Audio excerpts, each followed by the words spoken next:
हरे कृष्णा गुरु जी, दंडवत प्रणाम। आशीष दास का प्रश्न आया हुआ है। मैंने तुलसी कंठी माला पहनी थी और अभी कुछ महीने पहले, लेकिन मेरा ब्रह्मचर्य टूट गया।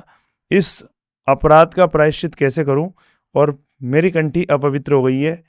वैसे इससे नहीं, पवित्र कंठी नहीं होती, वो तो पवित्र हम होते हैं। हाँ। अच्छा, तुलसी जी को अपवित्र होते देखा तूने कभी? सही बात है। भगवान अपवित्र होता? हाँ। किसने कह दिया? भगवान तो पवित्र करते हैं। जी। और प्रायश्चित क्या है? बड़ा सिंपल है, रिपीट नहीं, दोबारा नहीं करना। बस प्रायश्चित का मतलब क्या होता है? दोबारा कि वो गलती को दोबारा निभाना, दोबारा रिपीट ना किया। उस गलती को दोबारा रिपीट मत करिए, दोहराइए मत। जी, ठीक है ना जी? हो गया काम, बस इतना इजी प्रायश्चित। भक्ति में लग रही है। हरे कृष्णा।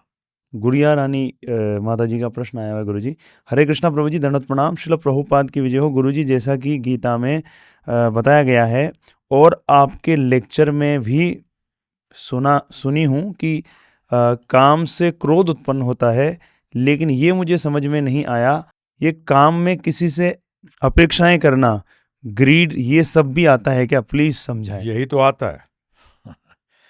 काम का मतलब इच्छा है, और तीव्र इच्छा ज्यादा गड़बड़ है। काम क्या है? तीव्र इच्छा, भोगने की तीव्र इच्छा को काम कहते हैं। और जब उसमें अड़चन आती है तो गुस्सा आता है, क्रोध आता है। और अगर मिल जाए कोई चीज, जबरदस्त इच्छा थी और मिल गई, फिर कोई और उसमें उंगली मारता है लेने के लिए, तो गुस्सा आता है। मिले तो गुस्सा, क्रोध, ना मिले तो क्रोध।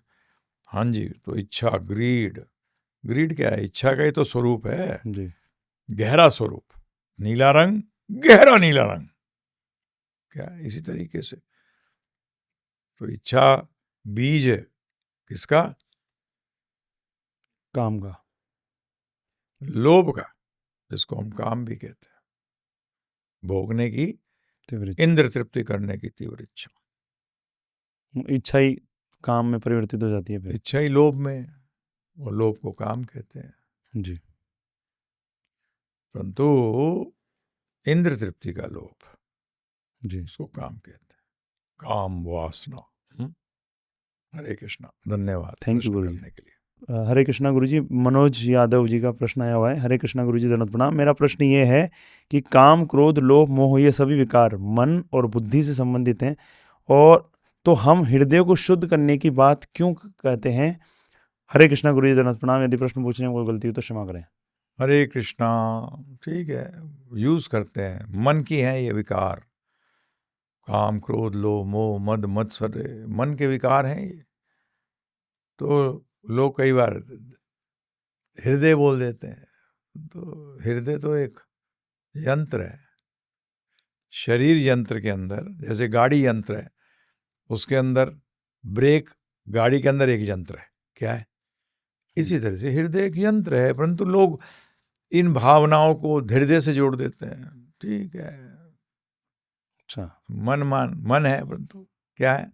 मन है। हाँ, उसको बोल देते हैं दिल बोल देते हैं। अरे हाँ, दिल को बड़ा साफ दिल करो। कर रहा है। अरे भाई साहब, मन कर रहा है, दिल तो धड़क रहा है, कर तो मन रहा है। ठीक है, और हृदय भी, मतलब दोनों प्रयुक्त होते हैं। अरे कर देते हैं लोग बोलचाल की भाषा में, हाँ, बट एक्चुअली तो मन है। मन है। जी। Well, Bhagavad Gita has this is a conversation between Lord Krishna and Sri Arjun ji. Bhagavatam is a conversation between Parikshit Maharaj and Sukdev Goswami ji. Srimad Bhagavad Gita has got 18 chapters, 700 shlokas. Srimad Bhagavatam has 337 chapters, 18,000 shlokas. So, this is the difference. Bhagavad Gita is spoken by the Lord himself. The Srimad Bhagavatam is spoken about Shri Krishna and his devotees. That's a simple difference. Srimad Bhagavatam conclusion is to surrender to Lord Shri Krishna. And so is the conclusion of Srimad Bhagavad Gita, that the goal of life is to surrender to Lord Shri Krishna. So the goal is the same. To to do loving, engage in loving devotional service to Lord Shri Krishna. Hare Krishna. Navratra के संदर्भ में बताएंगे. हाँ, so and you asked about Navratra, as if you want to practice Krishna consciousness, and we are practicing Krishna consciousness. For those people, Navratra is not so important. But those who are not practicing Krishna consciousness, to them we should not tell them that they should not practice Navratra. They should practice something. They may not be on the top. You may not be able to become an MBBS doctor. At least you can become a compounder. To become a compounder. Okay? So don't tell him not to do anything. If you can't become a graduate, does not mean you should not do 10th standard also. Okay? Hari Bol. Akhilesh प्रभु का प्रश्न आया है गुरुजी. हमारे गोत्र से एक आदमी खत्म हो गया तो क्या हम भगवान को भोग नहीं लगा सकते? क्या ये अशुद्ध होता है? जब तक सब संस्कार नहीं हो जाता तब तक मैं सोचता हूँ कि भगवान को भूखा क्यों रखना, और हम भी कितने दिन तक भूखे रहेंगे, क्योंकि ये तो 10 दिन में होगा ना शुद्ध, और 10 दिन तक कौन भूखा रह सकता है शुद्ध भक्त के अलावा? तो क्या हम भोग लगे और प्रसाद, भोग लगा हुआ प्रसाद पा सकते हैं? अब गोत्र से क्या मतलब? गोत्र तो बहुत, गोत्र में तो लाखों लोग आ जाएंगे. हर किसी दिन नहीं पा गोत्र से कोई मतलब नहीं पड़ता. गोत्र से कोई मतलब नहीं. ठीक है ना? हरे कृष्णा. अभिलाष कुमार जी का प्रश्न आया हुआ है गुरुजी. जय Gaurhari, Hare Krishna Guruji. I have a doubt that what is the difference in Ramanuja Sampradaya and Vishnu स्वामी संप्रदाय, निम्बार्क संप्रदाय एंड माधवाचार्य संप्रदाय. I already asked this question so many years ago, but Guruji told that is the lengthy question and Guruji take one class for it. So will Guruji reply now, please? Again, I told the same thing. Ji. We'll have to take a class on this. Can't give you an answer. So, but one thing is there, all of them tell you to surrender to Vishnu Tattva. Vishnu Tattva. Finished. So now if you're connected with Gaudiya Vaishnava, be happy. Ji. You're connected with the Prabhupada, one of the most brilliant acharyas of this Kali Yuga. So be satisfied and be happy. Someday I will take a class. Ji. Thank you. Hare Krishna. हरे कृष्णा गुरुजी. सुमित शर्मा जी का प्रश्न आया हुआ है. मेरे प्रारब्ध में क्या लिखा है? आपके प्रारब्ध में लिखा है कि टकले बनकर भक्ति करो. क्या है? टकले बनकर भक्ति करो. कृष्ण भक्ति करो, कृष्ण की आज्ञा का पालन करो, हरे कृष्ण महामंत्र जप करो. ये लिखा है. अपने शरीर के निर्वाह के लिए काम करो, दिन रात कृष्ण को याद करो. बड़ा स्पष्ट आपके प्रारब्ध नजर आ रहा है मुझे. हरे कृष्ण. हरे कृष्णा गुरुजी. एक प्रश्न आया हुआ है. आई have A question that if a person who is born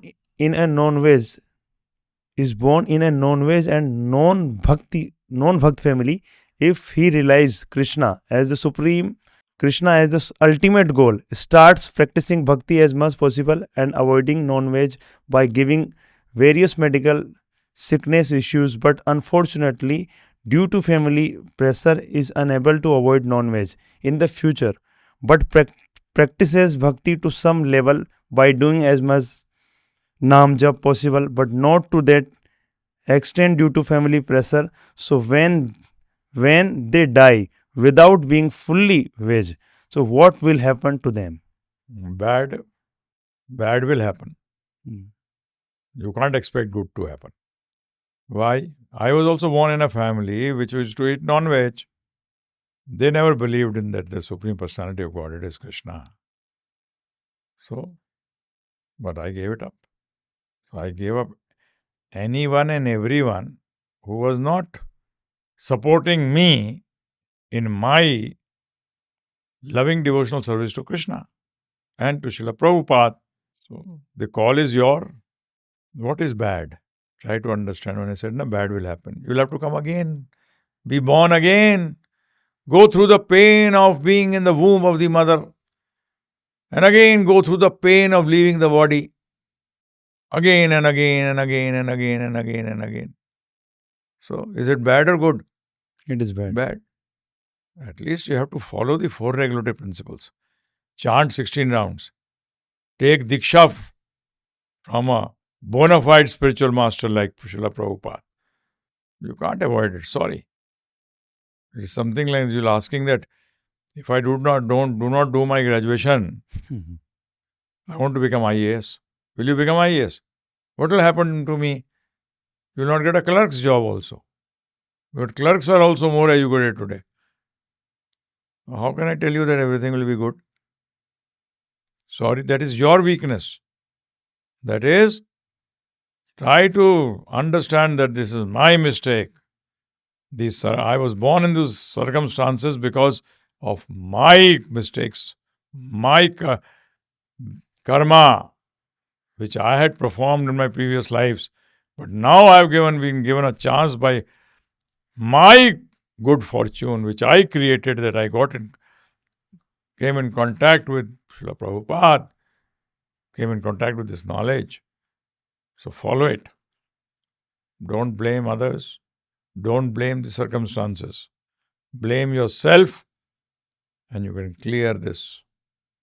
Many people are doing it. Thousands are doing it. Millions are doing it. So why not you? Do it. Hare Krishna.